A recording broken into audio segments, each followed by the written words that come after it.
It's 2 o'clock and I'd like to welcome you all here to the Health and Wellbeing Board of the 22nd of May 2024, and I believe we should now be live to the world.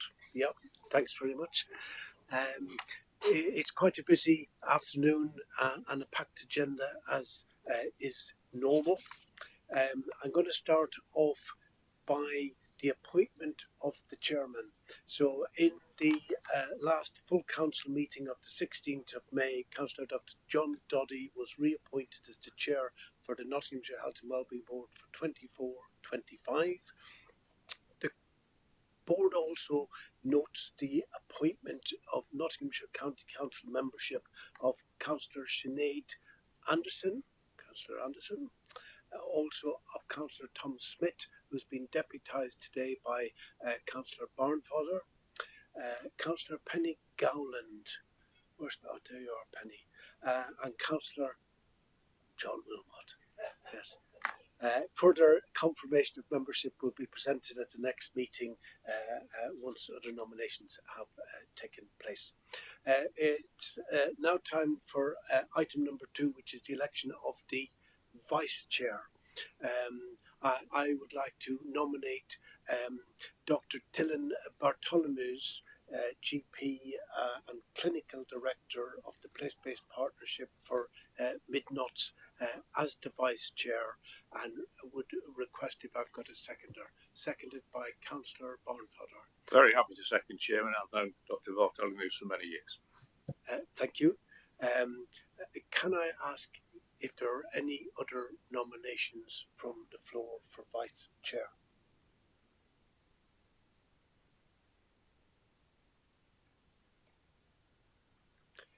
No, I'll take it that there are no other nominations, in which case I shall proceed to the nomination of Dylan Bartholomew's. All those in favour?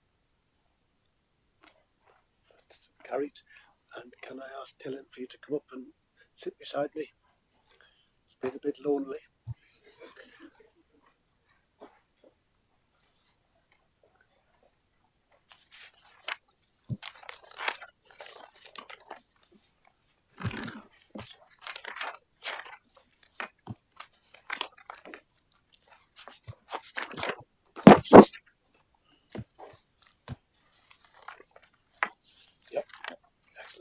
So what I'd like to do is proceed to the minutes of the meeting of the 17th of April 2024.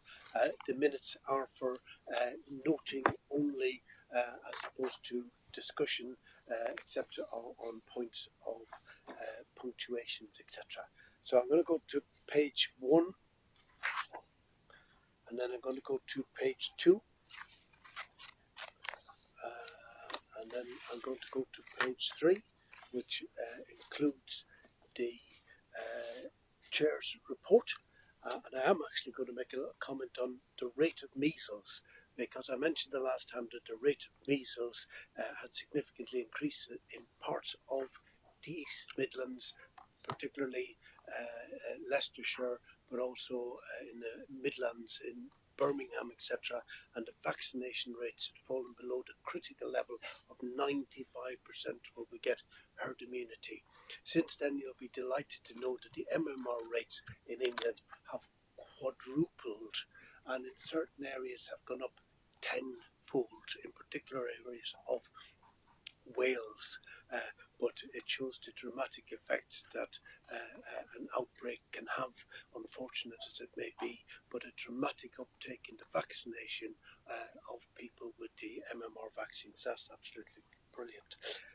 That's page 3. I'm going to go to page 4, page 5, page 6, and declare that they are an accurate account. All those in favour? Passed. Pass those back over there. Fantastic. So I'm going to look at apologies, James, for absences. Okay, Chair, we've got a few today. So, as you've already mentioned, Councillor Tom Smith sent his apologies on other county council business. It's been subbed by Councillor Chris Barnfather. We've also received apologies from Colin Pettigrew, Melanie Williams, who has been subbed today by Guy Van Dishel, Interim Director of Adult Services. Vivian Robbins also sends her apologies and has been subbed today by Catherine Pritchard. And Dave Briggs and has been subbed by Janine Elson. And we've also received apologies from Councillor Susan Crosby. Thank you, Chair. I'm going to ask if there are any declarations of interest, be they pecuniary or non-pecuniary, in any item that's on the agenda for today. If you do know of anything, declare it now, or if you happen to remember anything through the course of the afternoon, simply put your hand up and declare it as we go along. Have we got any declarations? No declarations declared.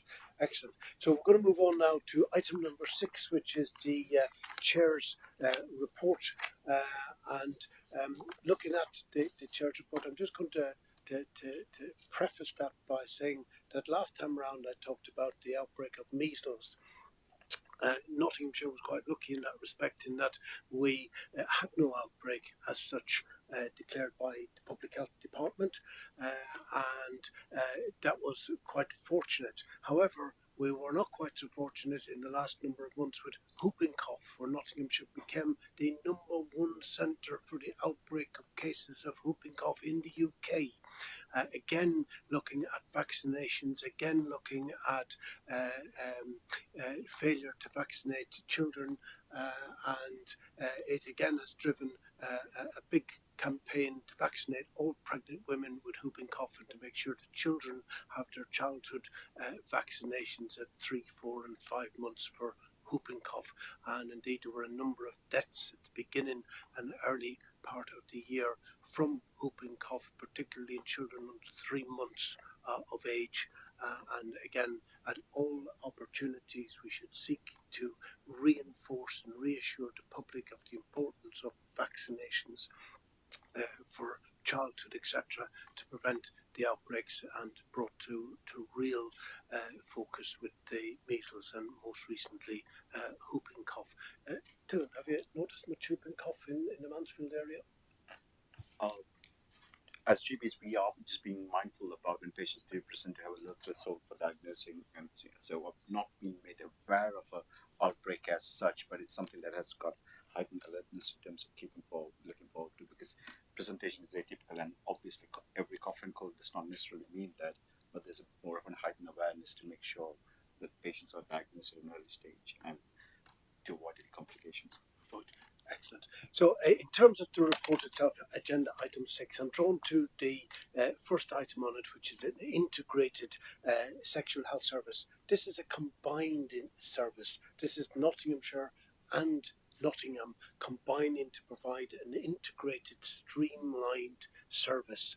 The whole ethos is really to reach out to people early, to diagnose sexually transmitted diseases early, and to stop the spread of diseases around the community. What's different is probably where public health has had a focus on providing online services, probably as an after effect of COVID. We don't yet know the full effect that COVID had on the spread of sexually transmitted diseases, but there was definitely an increase in the online application for testing and treatment, etc. And that's been captured in the new integrated services that actually prioritise access, particularly for those people with health inequalities, etc. So we've got a one-stop shop. We got a new website that's going to contain a phenomenal amount of information about sexually transmitted diseases, how to access the services, how to do online testing, indeed in some cases how to get treatment for those services, and hopefully reaching out to the challenge that is sexually transmitted diseases as we go forward. The reason that's there is that since 2012, since the Public Health Department was transferred from hospitals into County Hall, we are mandated to provide this service to the population. The importance of it is really because of the spectacular increase in the amount of chlamydia, the amount of syphilis, the amount of gonorrhea, etc., that exists within the community at the moment. And indeed, we had again an outbreak, the mpox or monkeypox as it was called, most recently, which put incredible stress on the sexual health services, and therefore the need for a brand, a single point of access, an identity that people found very easy to use was the driving force behind this, which will come into action later on this year in October 2024 or thereabouts. So that's the importance of that. New because it's a single website, new because it's integrated Nottingham and Nottinghamshire, new because it's online offering, new because of the way we're trying to tackle the health inequalities to improve access to the most challenged areas, and I very much welcome it. The next item that caught my eye was vape, and particularly school-related vaping. The simple reality is that we don't know the harmful long-term effects of vaping, and vaping should be reserved for people who are smoking as an aid to quit smoking. We're not in the realm of encouraging children to start to vape, and indeed many children who've never smoked, never have a cigarette, experiment and take up with vaping because it seems like an attractive thing, or they just want to experiment with it. Item number 4 is the county council providing a resource pack to schools to allow them to become vape-free schools and indeed deal with the challenge of that. What we don't know about vaping is that when you vape, you heat chemicals that exist within the fluid to an enormous temperature, which vaporizes it, which you then breathe into your lungs. And that's called pyrolysis. And everything that's in there gets broken down. But nobody necessarily knows what type of compounds to get broken down into. And there are some suggestion that a number of those compounds could have long-term effects on the developing brain, be that lead, etc., on the developing brain of young people and adolescents. And let's not forget that vaping is nicotine, vaping is addictive, vaping can affect your mood, vaping can make you agitated, etc. And therefore we should be doing everything possible to make sure that the children of Nottingham don't vape, but it's used as a safe, effective measure to help people who do smoke to get off cigarettes. So that was item number 2, our vape-free resource pack for schools, and I very much welcome that. As I move along, there is an item, Vice Chair, on Mansfield.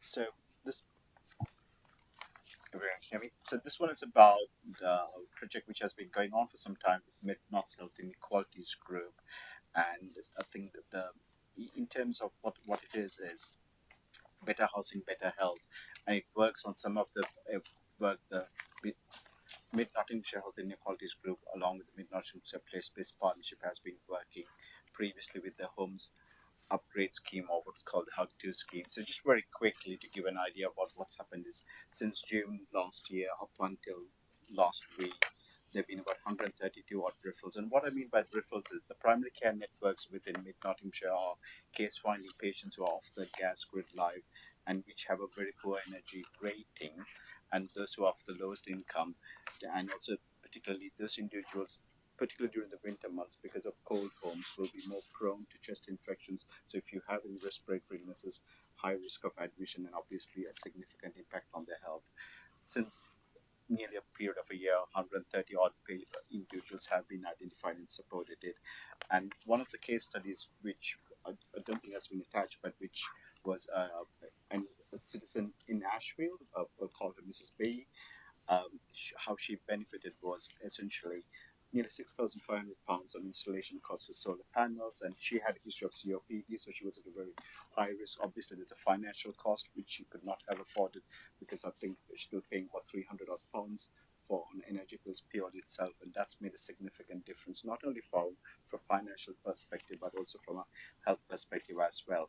So building on some of this experience through the Better Housing, Better Health initiative was Midnot's Place Health Inequality in working with the National Energy Foundation, and which Better Housing, Better Health it's supporting facing for poverty.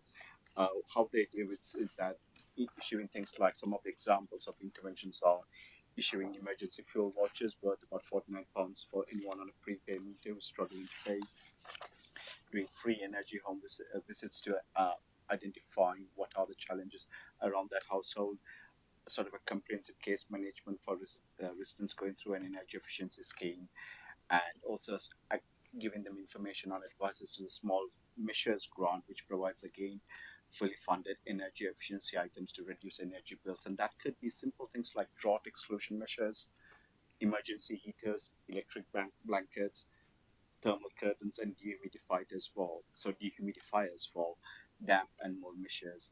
And so through those free home energy visits, they are identifying those individuals who would support best. And a lot of this is working, as I said, case identification through primary care networks, working with Health Inequalities Group, and through the Midnight Space-based partnership. So it's something which we have really want to scale across all our 4 neighborhoods across Midlands.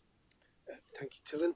I'm just going to finish because I'm conscious of time on family hubs. Really excited about Nottinghamshire County Council's proposal to roll out the family hubs over the next year. We currently have a single family hub in Retford, which is currently operational, and the plan is to roll out over 24-25 in the children's centres as existed, a family hub. And the difference is the family hub caters for people from pregnancy, through pregnancy, all the way through early years, right up until 19 years of age, like a front door, a one-stop shop. And that's a word that we continue to use, one-stop shops, making services accessible, making everything easy for people to access, parents, babies, etc. And I look forward to the next year when we continue to roll out what's called family hubs. So what I'm going to do is to simply recommend that we recognise the contents of the Chair's report and consider any actions required in relationship to any issues outlined. I'm going to throw it open to the floor in case anybody's got any questions. You don't even have to put your hand up, Councillor Wilmot. I was coming around to you anyway. Councillor Wilmot, can I ask you, have you got a question? Thank you very much, Chairman. A number of observations, of course, with some of the issues. The new Nottinghamshire Vape-Free School Resource Pack.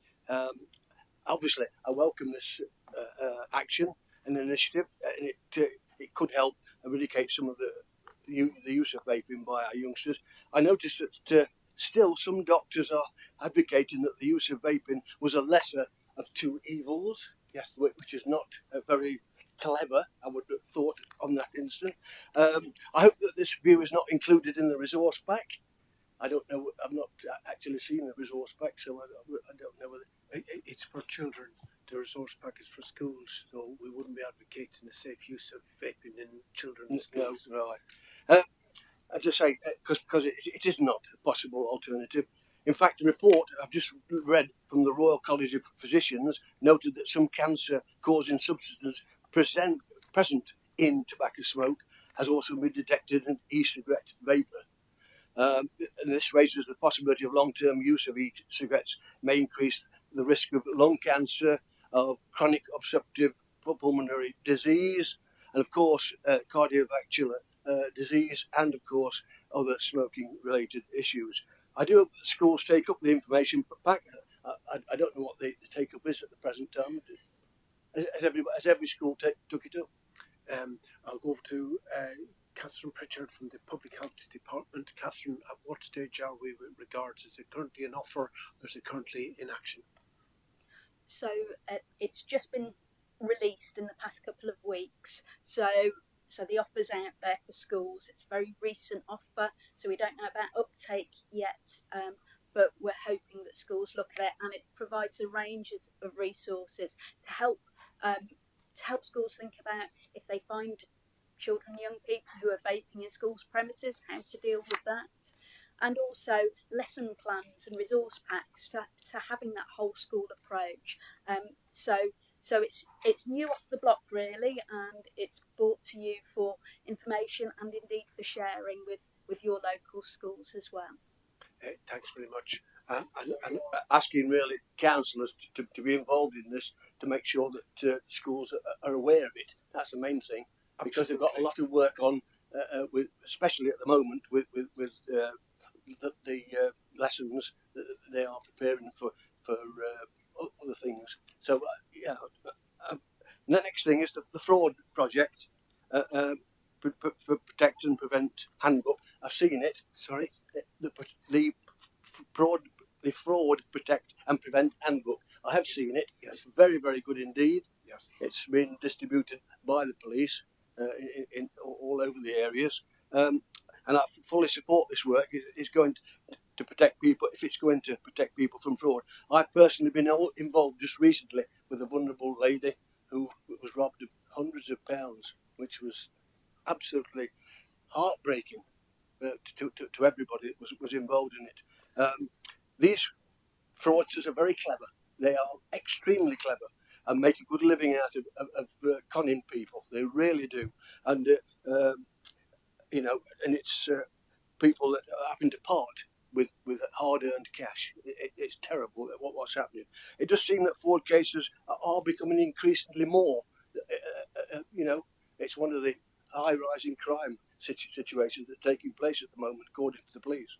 And there's a link between stress and anxiety brought on by this crime, leading to mental health issues, serious mental health issues, which we've all got to be really aware of. And I welcome that pursuing fraudsters is being taken up further by the police, much more than it ever has been. I've seen some of the incidents, but it's very difficult because many of the fraudsters are abroad and can't be, totally got hold of, or they don't know where it's coming from in some cases. So it's very, very difficult. As I say, I do welcome it, and it is exasperating everybody at the present time of that situation. I obviously welcome the resource being put into the Ashfield community hub. The idea of tackling obesity, mental health, developing skills and diabetes prevention is a great idea. But it's a pity that it's not been sorted out at the Cabell Centre for Hucknall, where these initiatives were absolutely essential, with the rate of house building in that Hucknall area. It really needs everyone to get behind this situation, because we're going to struggle if that doesn't happen. About the latest funding to help improve local communities, a great opportunity for the community, but you're telling us now, but on Friday the 24th of May it ends. I just wondered if that can be looked into, if it can go on for a little bit longer, so that I can get out within the community and tell them all about it. If that could be looked into, as a possible option, I'd be very much happy about that. I would like to say a big thank you to the UK SPF funding in Ashfield, which has enhanced the walking group's offer. I've been on to two of the walks, and they're really happy that money's been made available, because they have been struggling. Because everything costs money now. It doesn't matter what opportunities come ahead, they've got to be paid for, and everybody's welcoming this initiative. Keeping our communities safe and healthy, this is my final report or thoughts. The Sanctuary Scheme funding in Ashfield has become a very successful project. It really has become very successful, and it's supporting survivors of domestic abuse. Instead of having to leave their homes, they're able to stay in their homes, because the necessary development of making sure that the house is safe. Brilliant idea, and congratulate everybody that's been involved in that. Thank you, Chairman. Thank you, Councillor Wilmot, and some of your interest in money's been spent in the place-based partnerships will be addressed in the next item, where we'll hear directly from the place-based partnerships regarding to improving health in their areas. I'm going to go over to Councillor Wheeler. Thank you, Chair. Yeah, I'd just like to comment on the package for schools around preventing vaping. It's a very welcome initiative, but I'm very concerned that schools won't actually look at it because of the nature of how they're run as academies. So it does concern me because having looked through the papers, I've also noted that on page 31, I think it's paragraph 48, around the intent programme. So 15 schools have signed up to the intent programme, 54% have had training, but only 10%, which is 4 schools, have delivered it. So my question would be, what are we doing, having delivered that training, to ensure schools actually then go and actually act on what they've been doing or trained to do? Because it does concern me that only 4 schools have actually delivered on that. Thank you, Councillor Wheeler. I'm just going to bring in Councillor Bonfodder for his question, and then we'll sum up with those 2 questions and take them and see if there's a link between them. Councillor Bonfodder. Yeah, thank you, Chair.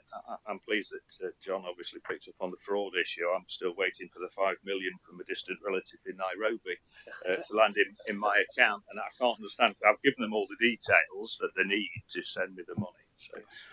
No, on a serious note, picking up on Henry's point there, that was the point that I was actually going to raise.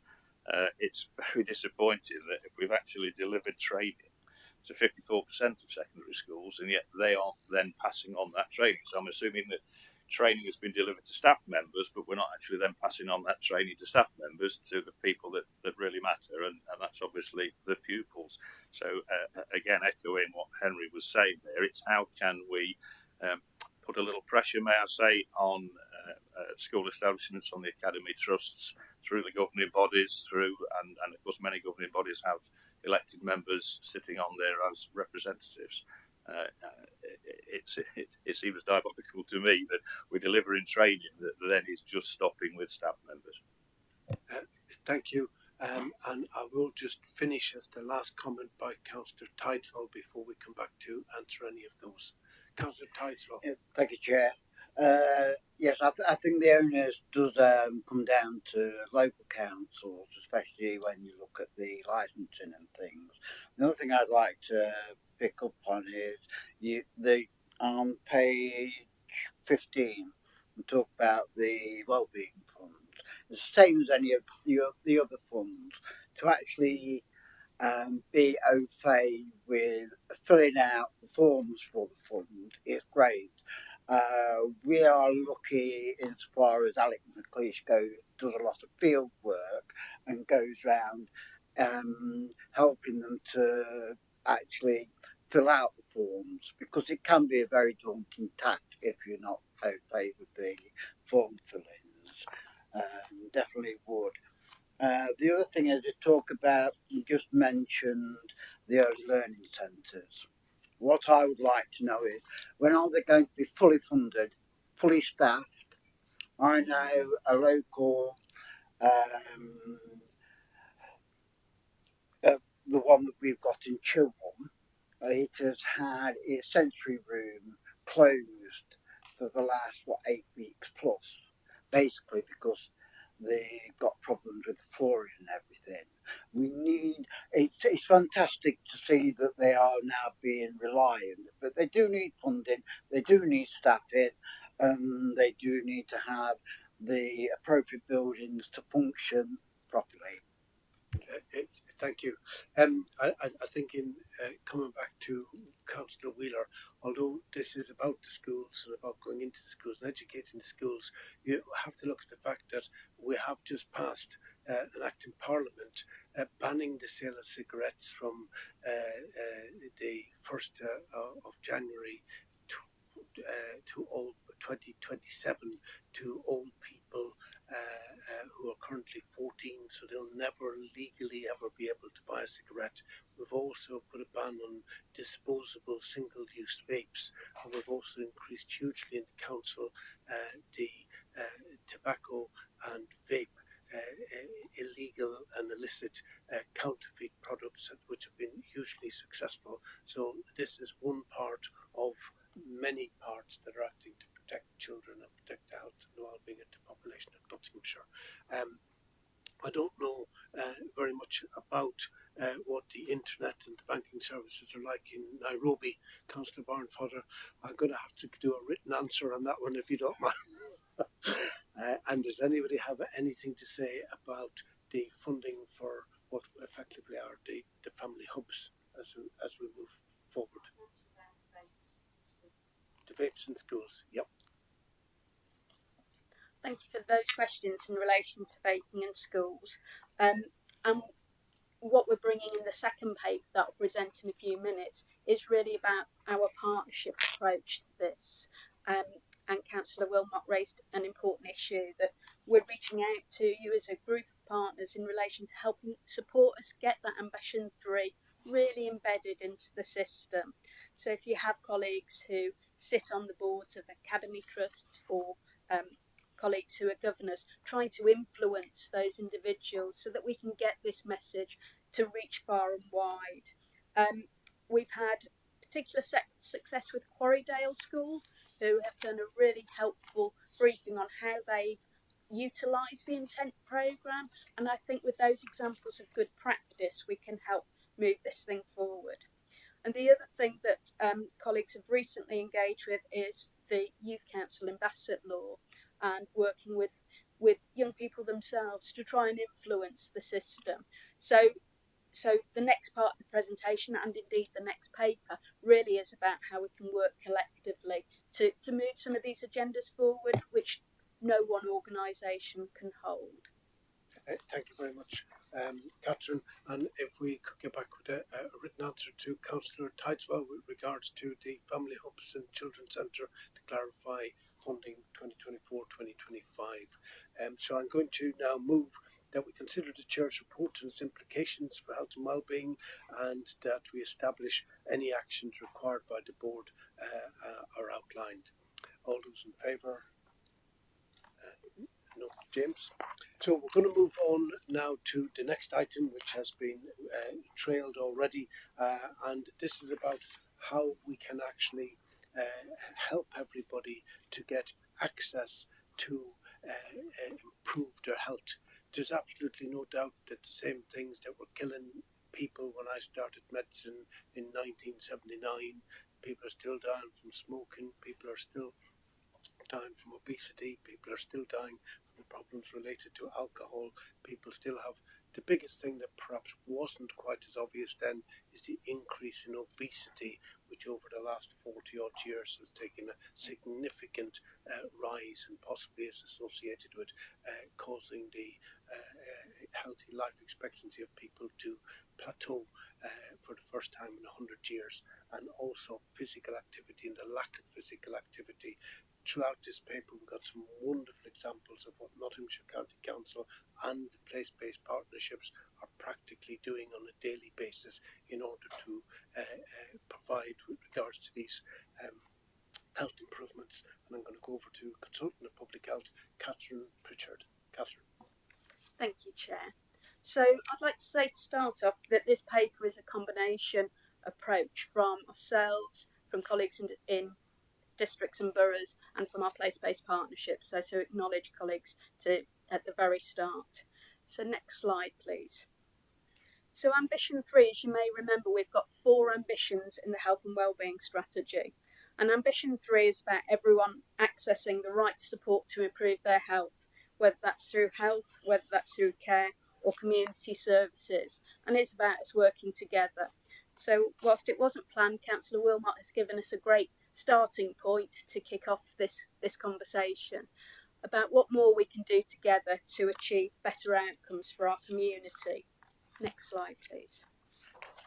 So you'll see the purpose of the paper is to give you a progress update, give you the challenges that we have, which Councillor Wheeler has identified some of the challenges in relation to schools for us, and to give you examples of good practice. And embedded within those papers are links to the right people to get in contact with to help move some of these agendas forward.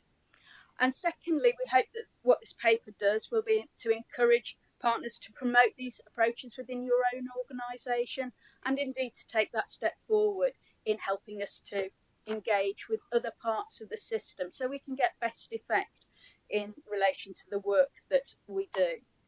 They're assigned a posting within the paper itself, and people are very keen. They've contributed to this paper. They're really keen to hear from yourselves as partners as to how we can move these things forward.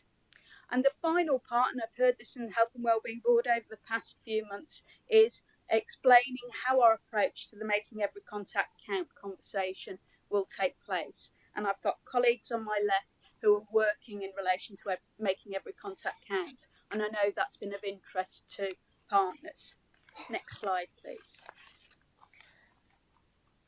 So as Councillor Doddy mentioned, if we look at improving health outcomes, we have to look at it from a three-pronged approach. And colleagues may remember this slide from previous conversations. So there are those civic level interventions. So things like the legislation, the taxation, things like that happen at civic level. But there are also community-centred interventions, which I'll talk about in a moment, and service-based interventions. If we only do one of those things, then we won't get the best outcome for our population. We need to have those three parts of the triangle together in order to improve our outcomes. Next slide, please. So colleagues have already touched on this. So the intent programme is one of the pieces of work that we've been undertaking.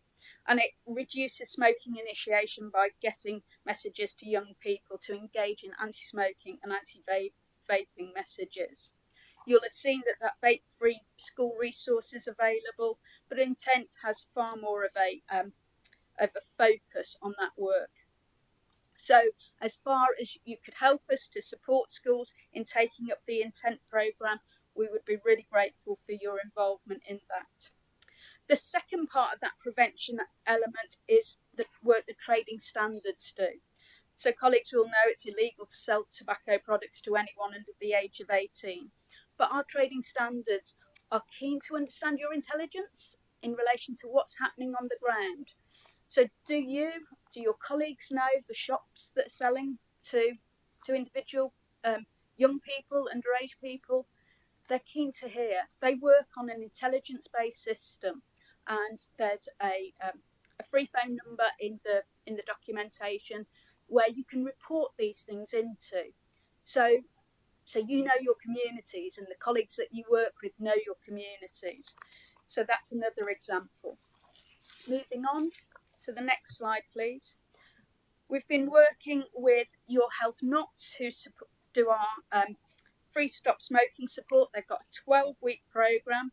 In the last year, they would successfully help 1,637 clients to quit smoking. So Your Health Knots is part of that service offer in those triangles, and as well as smoking support, they also give support to people with healthy weight, physical activity, and low-level alcohol misuse as well. So that holistic support around an individual with behaviours.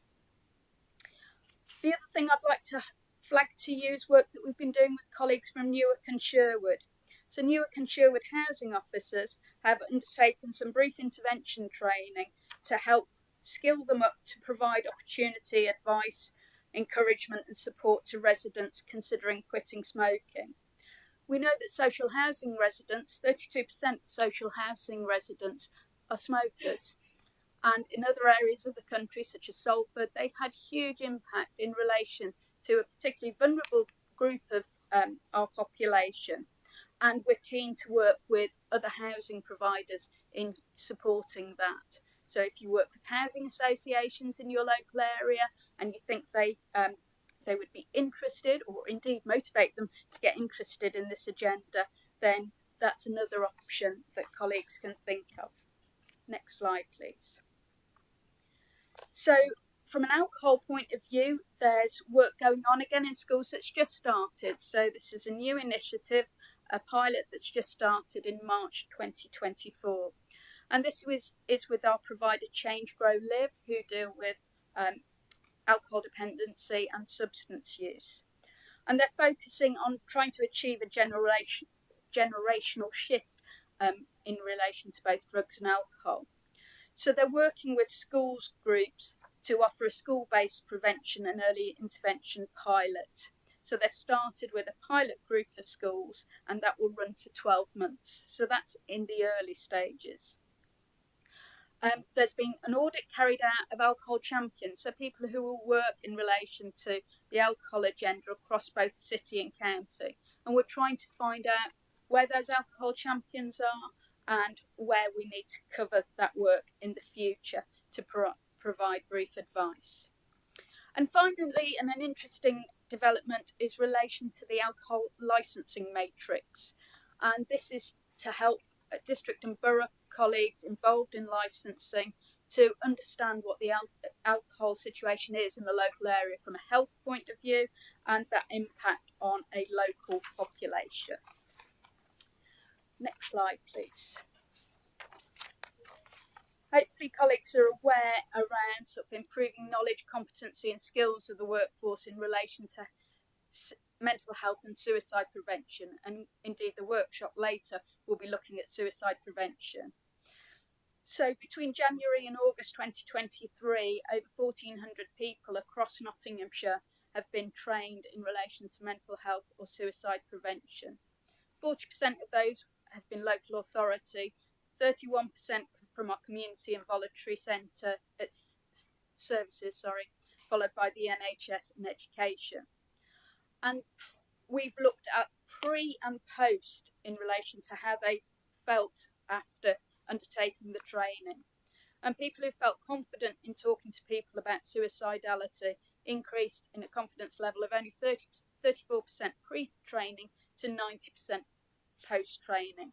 So we'd encourage people to take up that particular offer. Next slide, please.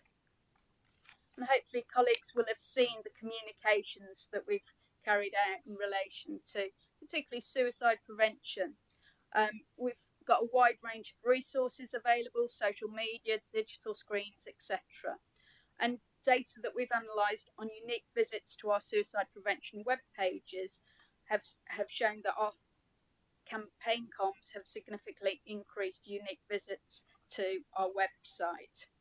We've also developed short videos to help direct the messages. Next slide, please. And finally, in relation to mental health, colleagues who were here 3 or 4 years ago now will remember that the Children and Young People's group launched a Not Alone website for children and young people. I'm really pleased to say that we're going to have a version for adults. This will be a one-stop shop for individuals who, for both professionals and members of the public. It will be a website for adults to be able to access to understand what's available. So the process of this is underway. We're anticipating a soft launch in summer 24, and there'll be a hard launch in the autumn. So that will coincide with World Suicide Prevention Day, and it'll also coincide with World Mental Health Day as well. So I think that resource will be really useful. I know colleagues were really supportive of the Not Alone for children and young people, so I see that as a great resource moving forward.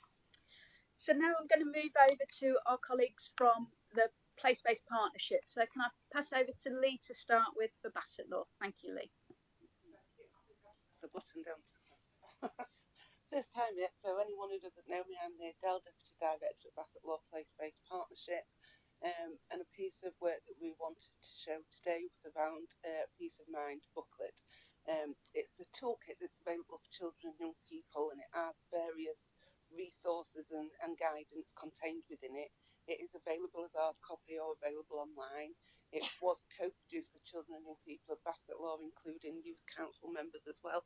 They're very busy co-producing our youth council, aren't they? Wonderful. And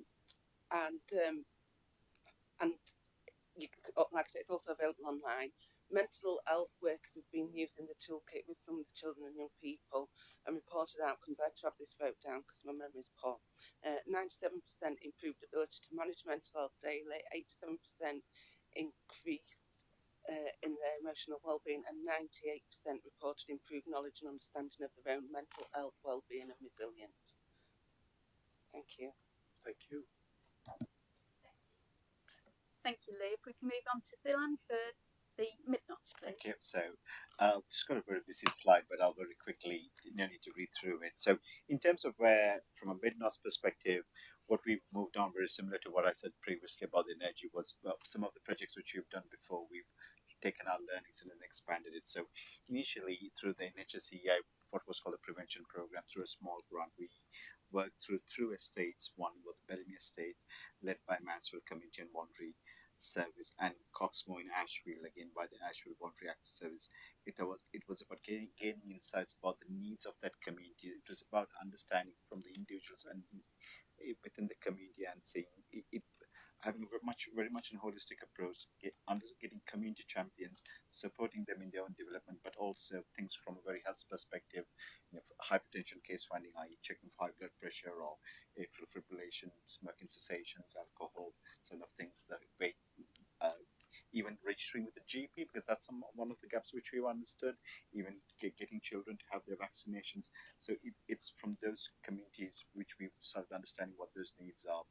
And the key learnings from there were it was about engagement with the communities, and also making it's purposeful there, it's meaningful for those communities as well. In terms of the other thing, 3 areas are developing a suitable space and places within the communities, i.e. going to the community as opposed to asking individuals to come to a GP surgery or another setting, because that's probably much more powerful in when you have the services very closely within those communities to help support not only the engagement but the uptake.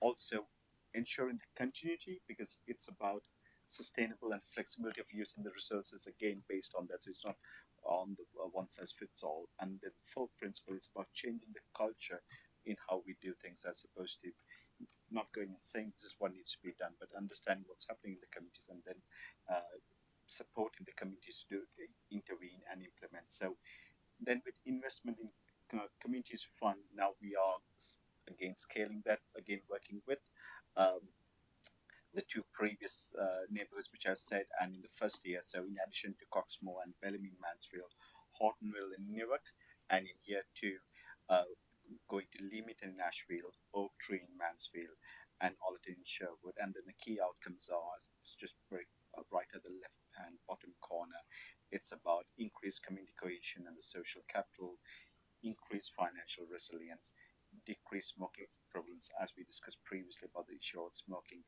and stopping rise in obesity. So there's some health measures, but then generally it's about much more of a holistic approach around the needs of those communities. Thank you. Thank you, Tilan. And can I pass over to Helen, please, for South Notts? Thank you, Catherine. So from a South Notts perspective, what you'll see from the slide ahead in front of you is generally the health outcomes for people in South Nottinghamshire are equal to or above that of the general population across the country. But that often means in South Notts, communities can miss out those with the highest health inequalities. So working with our public health colleagues, we identified the geographical areas in the South Notts footprint with the highest health inequalities. And what we're looking at there is, if you think back to the triangle diagram, the services and the community interventions and how we link them all up, what we've noticed by working in Cotgrave, in Hucknall, in Arnold and in Eastwood is there are so many services all working with the same people but not talking to each other. By focusing on a geographical area, we're building relationships between colleagues in services and within the communities. And similar to what Tilan was saying, we had 2 pilot projects with the NHSEI prevention, one in Killissick and one in Butlers Hill and Broomhill in Hucknall. And we're adopting the same learning into the work we're doing within those 4 communities. And also what we've noticed is by identifying specific areas, we've allowed the alignment of resources. So when the local area coordinator roles came into post, we were able to align those. So we've got one working in the Arnold area and one in Eastwood. So it's really helped focus how we all work together in partnership to support the health of people in South Nottinghamshire. Thank you. Okay, thank you. I wonder if you could move to the next slide, please. So what underpins all of these things is making every contact count. And that's an approach to behaviour change that utilises those day-to-day interactions that anyone has with members of our community to help support people. And colleagues in public health are looking at this in relation to an opportunity for changing behaviour, looking at training up systems partners that's really focused on prevention and hopefully, as a result of that, tackling inequity in the system. And there's some work going on with a survey, particularly within the council, to start with, to understand the level of understanding around MEC. So I'm going to ask you to move to the recommendations, please, if that's all right, Lizzie. So there are a number of recommendations, and really this is about a partnership approach, asking for your support in relation to the work that we're carrying out and hopefully enabling that whole system approach. Thank you, Chair. Thank you indeed, Catherine. That was, without a shadow of doubt, a tour de force of a presentation, bringing directly to us the actions happening in those areas of our communities which are most vulnerable towards health inequalities, neighbourhoods, going street to street and even door to door to improve health and well-being, and that's PPPs, practice-based partnerships in action, day in, day out. I think in terms of the recommendations, they are as said, so I won't repeat those again. And I'll ask if there are any questions. I've got Councillor Barnfather. Yeah, thank you, Chair. Sorry if I'm coming back to a subject that we've already covered, and I'm a visitor to your board today, so I may not be appreciating the strategic level that you operate at, but the devil is always in the detail. So, coming back to smoking, ex-smokers are always the worst, aren't they? They're always the strongest advocates of not smoking, because you know the perils of it. I mean, I've not smoked for over 45 years. But, I worked in the CID office in the 70s where 9 out of 10 detectives smoked. If you walked into a CID office now, it would be 1 out of 10. So there's been significant progress across the board. But they were people who were already hooked. And it's about catching people at an age before they become hooked. I think there are very few people who probably start smoking at 30. But if you smoke from the age of 12 or 14 or 15, you may well continue much into your adult life before you actually realise the dangers. I had a mother-in-law who smoked all of her life, and I watched her on her deathbed with an oxygen bottle attached to her, struggling to get a single breath into her body. So it's something which is quite personal and important to me. About how we get that message across to our young people and capture them before they themselves are indeed captured. So, we've talked about packages and we give them to schools and we provide some training. I'm assuming that's a voluntary take-up from the schools. I understand that 44 out of 45 of our secondary schools are academies, so we have no direct control as a county council anymore over what our schools actually deliver. But making training available, it's like leading a horse to water, you can't make it drink. Making training available and actually putting some pressure on those schools, not only to take the training for their staff members, but to make sure that that training is then imparted to the people that matter, the students, and then not only the fact that we've offered it at the initial stages, but how we then follow up on it, how we actually ask for some statistical returns from schools about what they've actually done with those packages and with that training, what statistics they may be putting together, not from asking a student if they've ever smoked, because who's going to tell the truth about that? But staff members know. Staff members have a good idea. And school councils, my daughter's a school teacher, she runs the school council, they have a very good idea of what is happening within their student bodies. So I'm just wondering how we are able to put some meat on the bones, as it were, as to be able to get that message across a bit stronger. It may be we're doing a lot of this, Catherine, already, and I'm the one that's not in the know here. But hopefully I'm speaking for other people within the room who would perhaps like to have some more details, some more information.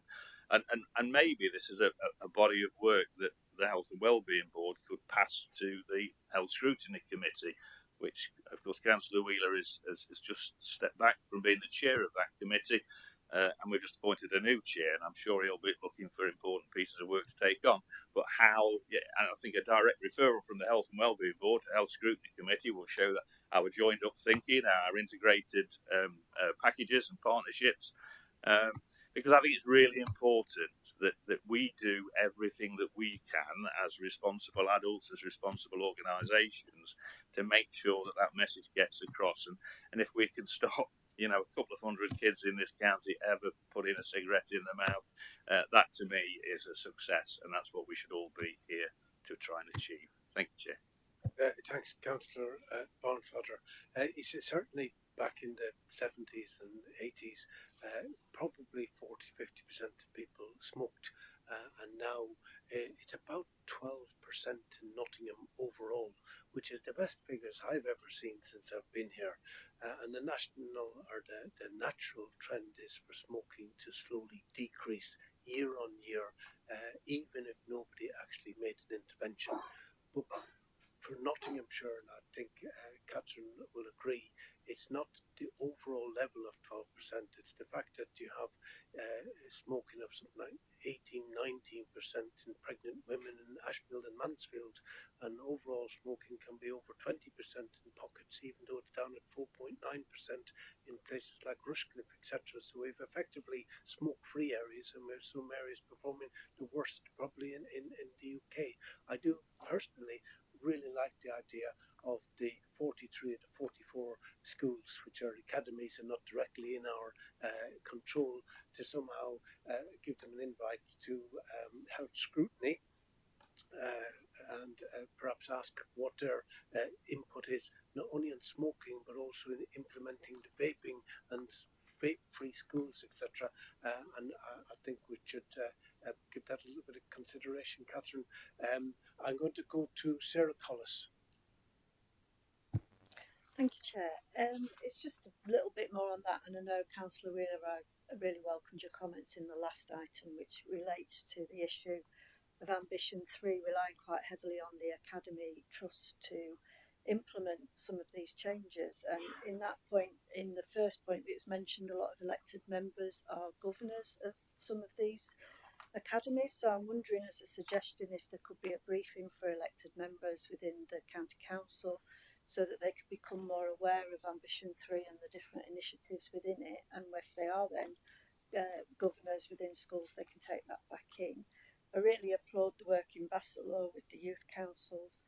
I think it's really important that young people are at the forefront of any change, because it's their futures that they're working towards. So again, I think within this Ambition 3, how do we go about using social media and others across all these ambitions? Because I think there's something there with a lot of academy trusts. The influence of parents isn't the same as it was back in the day when it was local authority, and many parents now would say they don't have as much control through academies, but how you put pressure onto schools particularly to take up some of these initiatives, I think would be really helpful. And some of that would be encouraging parents and students to put pressure on their academy to understand this ambition. So that's something around how we're going to use our communications differently. And my other point, second, was on suicide prevention, which I know we've got a workshop next, which is fantastic. But I think there's a real point here as a partnership of how we involve employers in the county. I've done quite a lot of work in the past on suicide prevention in the construction industry.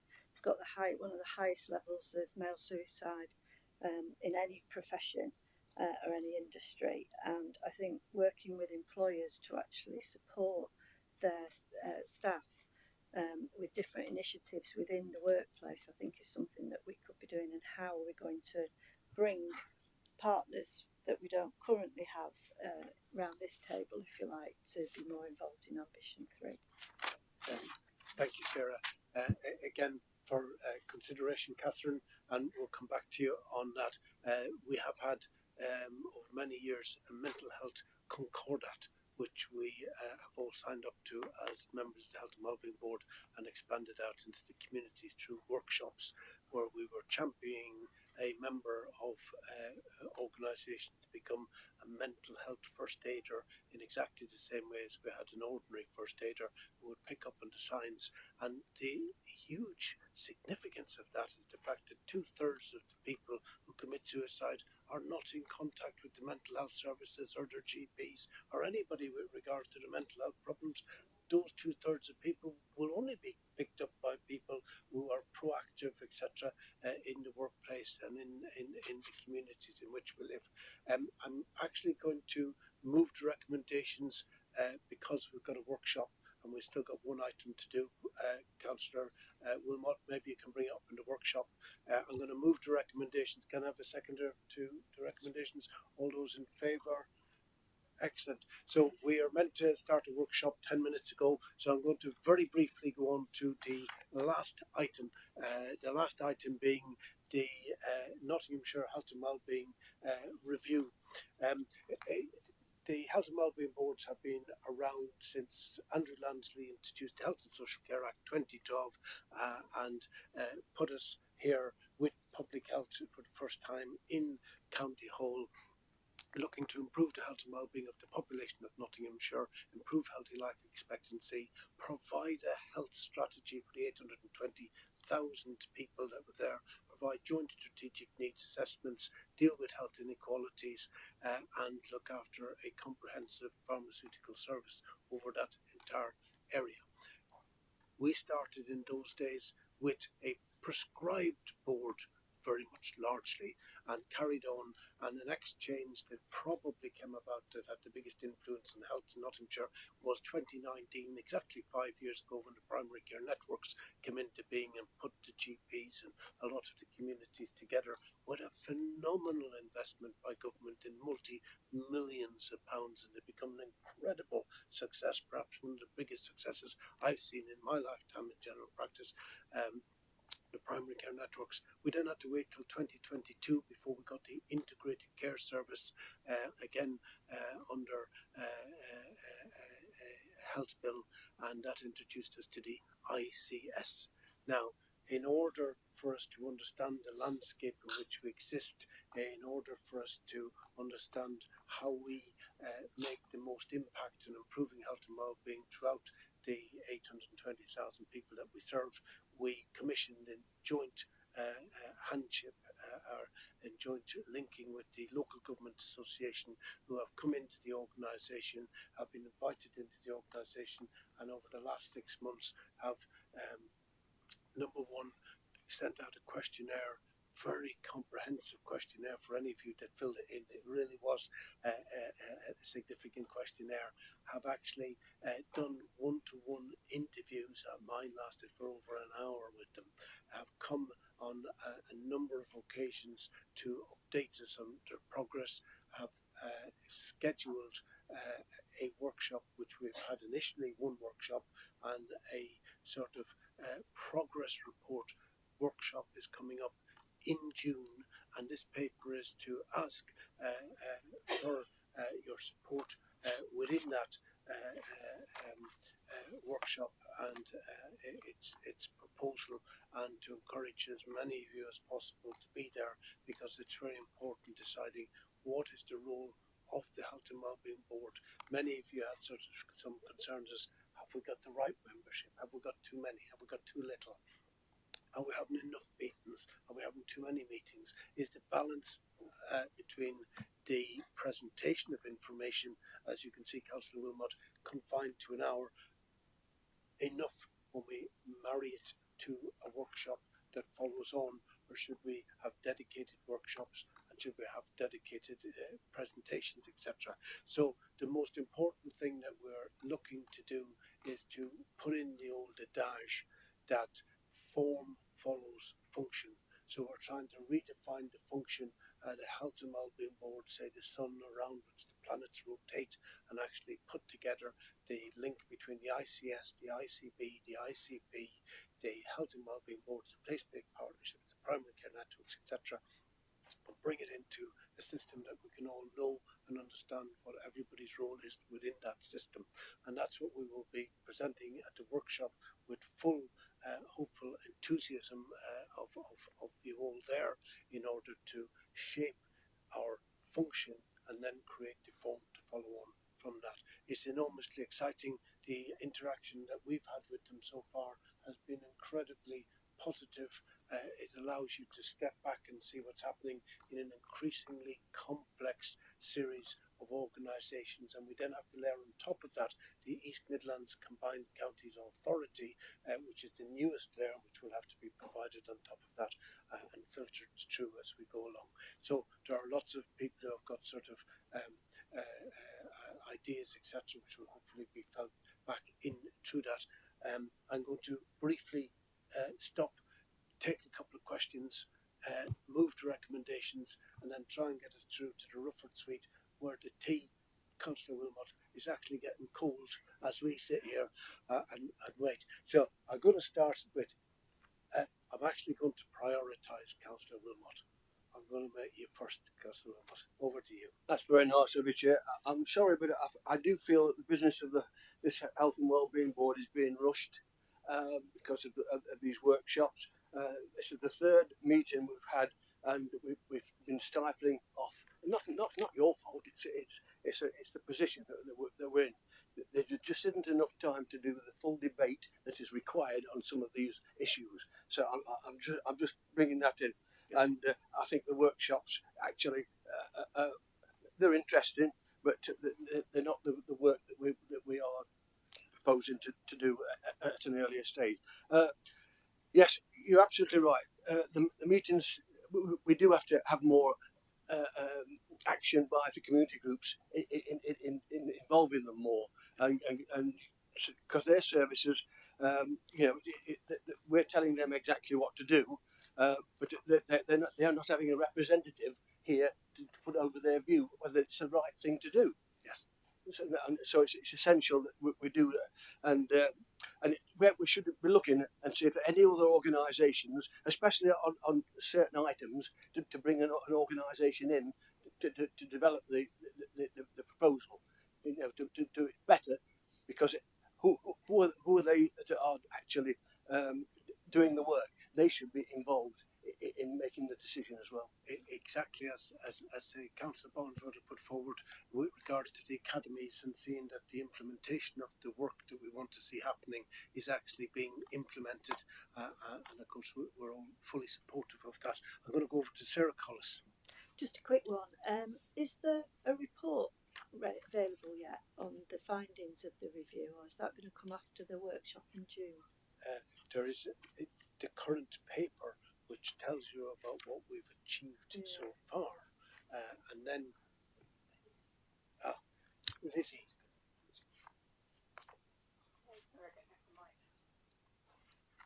Sorry, Sarah. It's all right.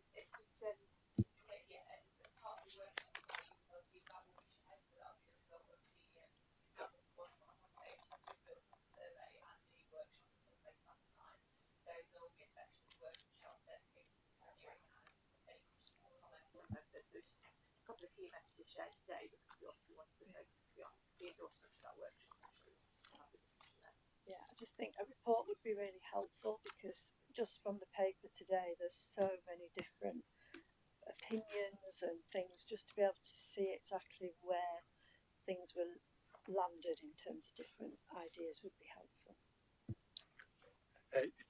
Thank you, Lizzie, and indeed there was much of what I talked about: membership, substructures, frequency of location of meetings, the metrics, etc.